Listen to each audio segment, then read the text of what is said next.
Hey, I was thinking. And so I wanted to come on here and share my thoughts with you. October is Breast Cancer Awareness Month, as you know, and it is part of my responsibility to keep people aware. On October 8th, it will be 16 years since I heard those words, you have cancer. 16 years. I remember sitting at the Cleveland Clinic. I was visiting a friend who had almost died the night before. We were just talking about how good God was, that He spared her life. And my phone rang. Now, I had no intentions on answering the phone because I was there for her. However, when I looked at the phone, I saw that it was a 444 exchange. And anybody who's familiar with the clinic knows that their main exchange is 444. I wasn't expecting a call, but I knew I had a biopsy. So I thought, you know what? I probably should answer it. Hello, is this Andrea? This is she. I'm sorry to give you this news over the phone, but your biopsy came back positive. Wait, huh? What are you saying? Are you saying I have cancer? Those words didn't even sound right coming out of my mouth. Did not sound right. And she said, "Yes, you have cancer." I was scared to death. I was scared of death because I didn't know what that diagnosis meant for my life. You have cancer.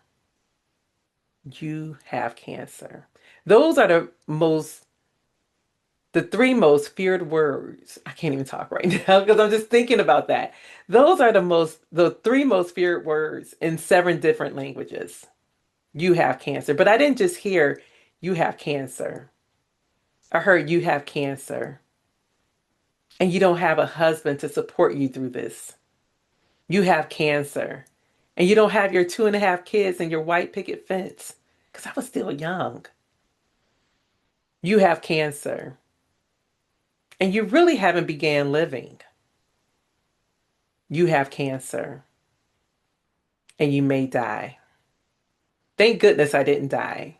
Thank goodness, because that's why I'm here with you today, right?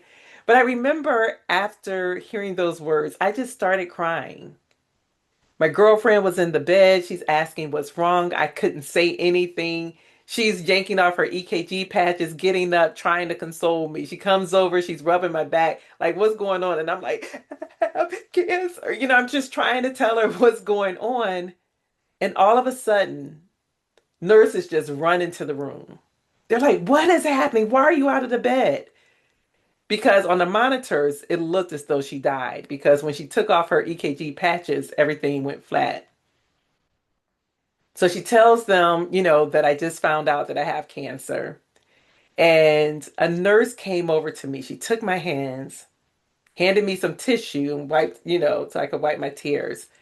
And she said, being diagnosed with cancer doesn't mean death. It means now you have a responsibility. In that moment, she brought joy inside my tears. In that moment, she gave me hope for a future because all I kept thinking about was death. I wiped my tears and said, you're right. I have a responsibility. I didn't know what that responsibility was. It wasn't until one day I was reading in the book of Luke, and it was a part where Jesus was telling Peter that the devil wishes to sift him as wheat. He wanted to have his way with him. But then Jesus said something else. He said, but I prayed for you. I pray that when you go through whatever you go through, that you don't lose faith. And when you go through it and come out of it, you strengthen your brothers and sisters. And when I read those words, they look differently to me because now I'm looking through a different lens. And I realized that that was my responsibility. That when I came out of this thing on the other side, that I was to strengthen my brothers and my sisters. And so that's what I've been doing for the past, how many ever years it's been? 16? I've been out of it probably for 15, 14 and a half. But that is part of my responsibility. So if you know someone who's going through cancer, you can send them my way. I definitely love pouring into people, being encouraging, inspiring. I have this book right here, as you can see, The Beautiful Journey Finding Purpose Through Cancer, because I feel that cancer helped me figure out what my purpose is in life. And I always tell people if they ask for the words, that is to open hearts, to blossom compassion, and help people live to the best of their potential. That's what I feel my purpose is, to be intentional about living and not just existing. But you can definitely get a copy of my book. You know what? For years past, I used to offer where you can get my book for $30 and I will give a free coaching session for 30 minutes to whomever you purchase the book for that's going through cancer. I will write a nice note for them and send it in this, a nice pink envelope. So if you're interested in that, please reach out to me because um, we can definitely get that done.